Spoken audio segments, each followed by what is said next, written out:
David Fincher. Fincher has made quite the name for himself in the last 30 years, pumping out classics left, right and centre, and always bringing to the table perfectionist directing. There's been many a story about Fincher getting his actors to do upwards of 70 takes, and you know what? When you watch his movies, you can feel it.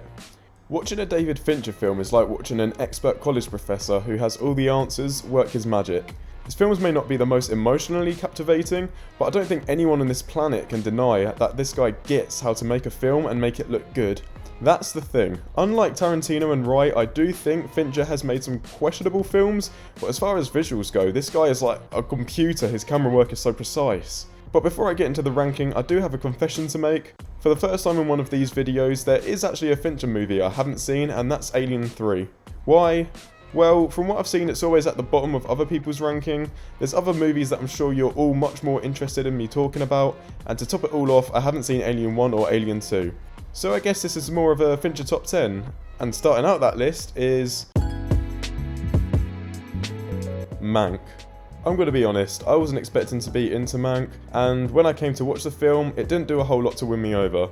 This might sound strange coming from someone who likes to talk about movies, but I find films about famous movies being made extremely uninteresting, for reasons I think Mank is a perfect example of. There's very little in the way of interesting drama, conflict or tension here, and whatever conflict does exist is pretty pointless because we know how history turned out. It's not like I was pulling out my hair wondering if Mank would finish writing Citizen Kane, because he did. Where's the intrigue?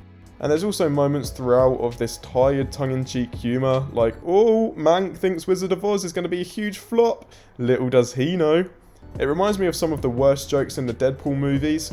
Just winking at the audience isn't comedy, it's how you expand on that.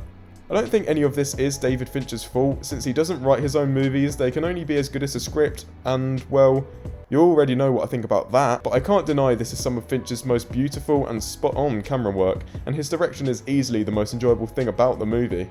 So yeah, some great direction as to be expected, but overall this one really wasn't for me.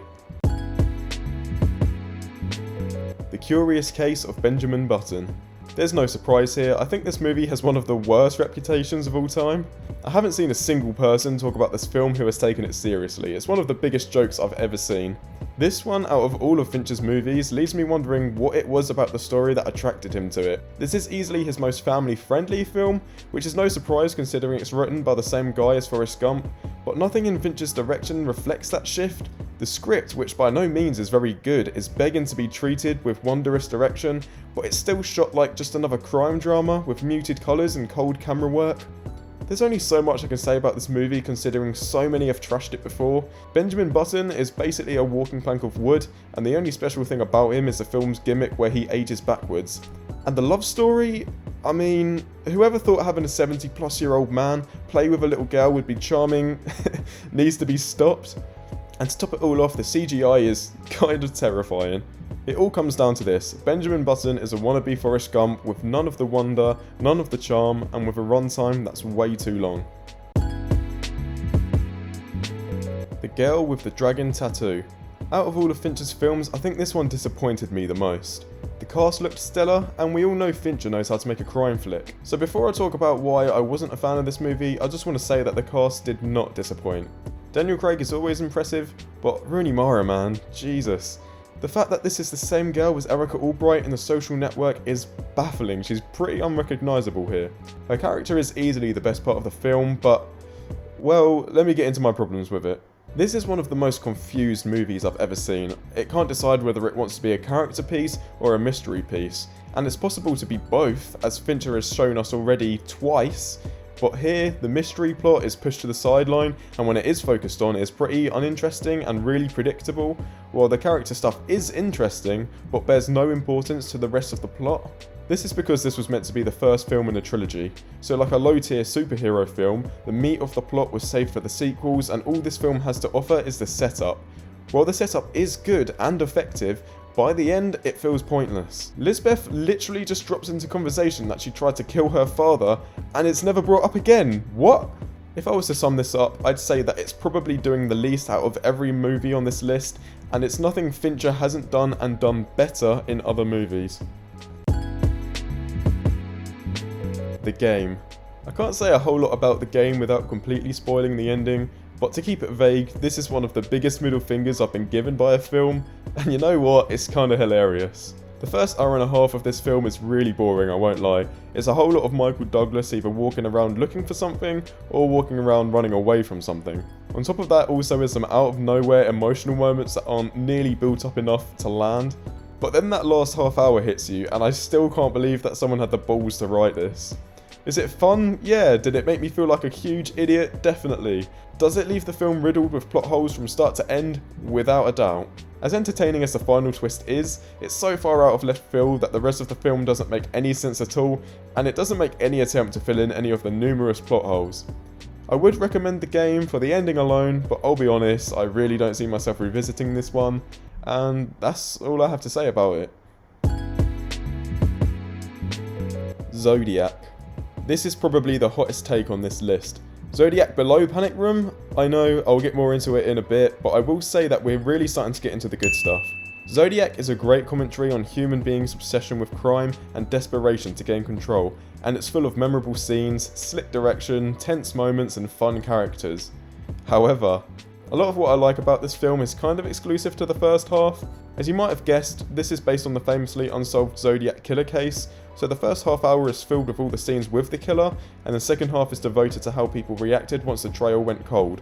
But while I understand what the movie's trying to say, this is a long film, and watching a bunch of characters accomplish nothing of note for a great portion of it isn't exactly the most thrilling experience in Fincher's discography.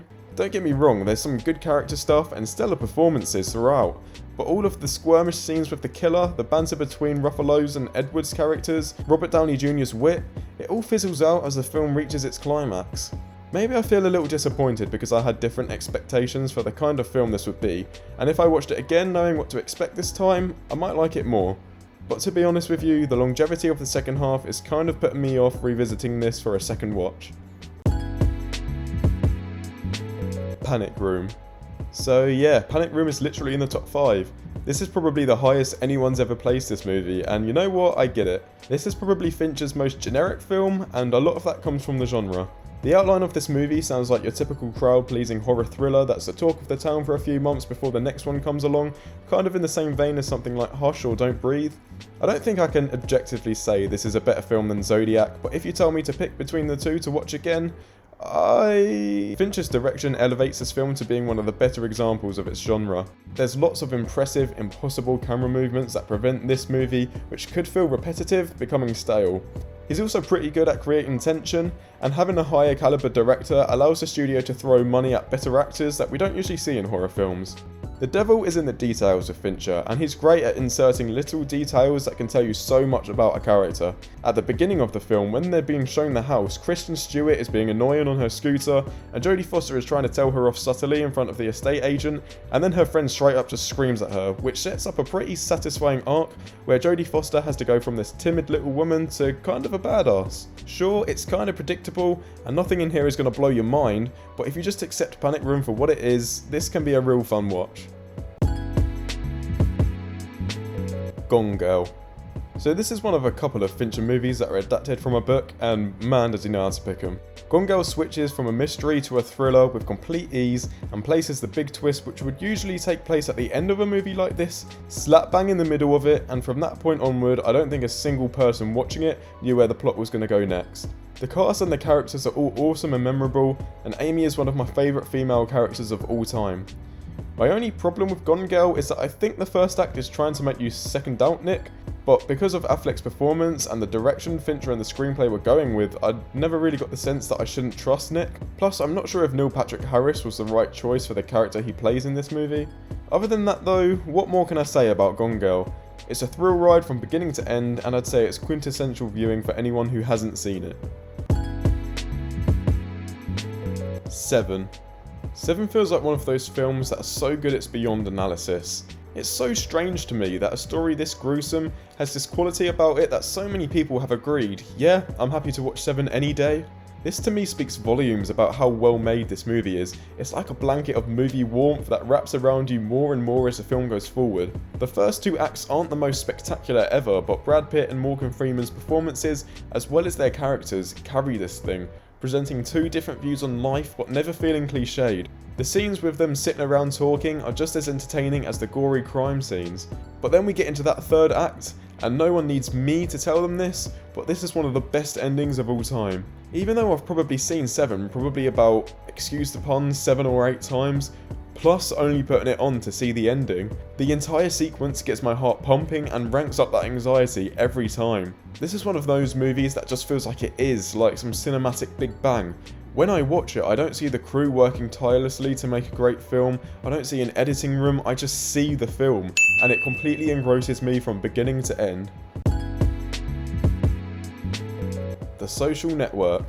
I don't know how hot of a take not putting The Social Network at first place is, but for now, I just want to say I've wrestled for so long about which of these top 2 would come at number 1, and putting Social Network second feels like a crime. If you've been anywhere near the internet for the last 10 years, you've probably heard this film be described as one of the best of the 2010s, and how a movie about Facebook doesn't deserve to be this good, and those claims are completely correct. Any film that is based off of a recent technology or platforms tends to come off as a cheap cash grab and feels outdated before it's even released, but not this one. Why? Well, because obviously no, The Social Network isn't about Facebook, not any more than it is about friendship, betrayal, power, guilt, but more importantly, how the male ego affects these things, and how the introduction of the internet has worsened those problems. This is all perfectly presented through Aaron Sorkin's incredibly sharp script, which was then made sharper by Fincher going through this thing with a fine tooth comb to make sure it's as precise as it could be, and then taking that same level of attention to the directing, having actors repeat lines over and over and over again, obsessing over tiny details in the frame, and you know what, it paid off.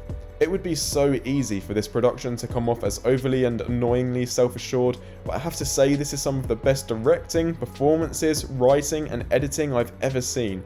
Everything feels so perfect. Jesse Eisenberg, man, wow. When people say a protagonist doesn't have to be likeable as long as they're interesting, this is what they mean. What he lacks in charm, he makes up for in intelligence, wit, and actually being kind of a fucking badass. You have part of my attention, you have the minimum amount. The rest of my attention is back at the offices of Facebook, where my colleagues and I are doing things that no one in this room, including and especially your clients, are intellectually or creatively capable of doing. Did I adequately answer your condescending question? So then it begs the question, what is this thing doing at number 2? Well, as amazing as it is, for whatever reason, every time I watch it, as time goes on, I kind of forget a lot of what happens in it. I don't know why, because every time I do come around to rewatching it, I'm reminded of how much I love it, but yeah. This is probably a completely objective thing and not the fault of the film itself, but it's there, and because of that, The Social Network is at number 2. I imagine you've already seen it, but if you haven't, watch it as soon as you can. Fight Club. Fight Club just has everything a good movie should. Slick, fun directing, memorable performances, unique characters, exciting pacing, great conflict, fitting music, and a one-of-a-kind ending. Then, to top it all off, this is one of the best criticisms of both masculinity and capitalism that I've ever seen. Creating a character so extremely masculine, then having him rant about how there's more to life than a dream of becoming some famous handsome movie star, and having this character be played by Brad Pitt, and still tricking the audience into nodding along with him, is one of the best pieces of satire that I've ever seen. And that final twist, this movie is one big punchline, and what could have been a cheesy and self-righteous comedy is actually really awesome. Fincher is amazing at capturing flaws in human nature in a way that has the audience shaking their heads but rooting for the main characters at the same time, and I can't think of many directors outside of Scorsese that have done that, and Fight Club, in my opinion, is the best example of this. Unlike The Social Network, this film has burned itself into my brain. I first saw it when I was 15 and knew I was too young to understand it, and even then I was obsessed with it. And before I finish, I just want to throw in that this is easily Fincher's funniest film as well. And there you have it, that's my Fincher ranking. I feel like this is probably my most controversial list so far, but I've thought pretty hard about it and I'm pretty sure about it now. Let me know what you think, what's your Fincher ranking? Comment below and leave a like for more, and I'll see you soon.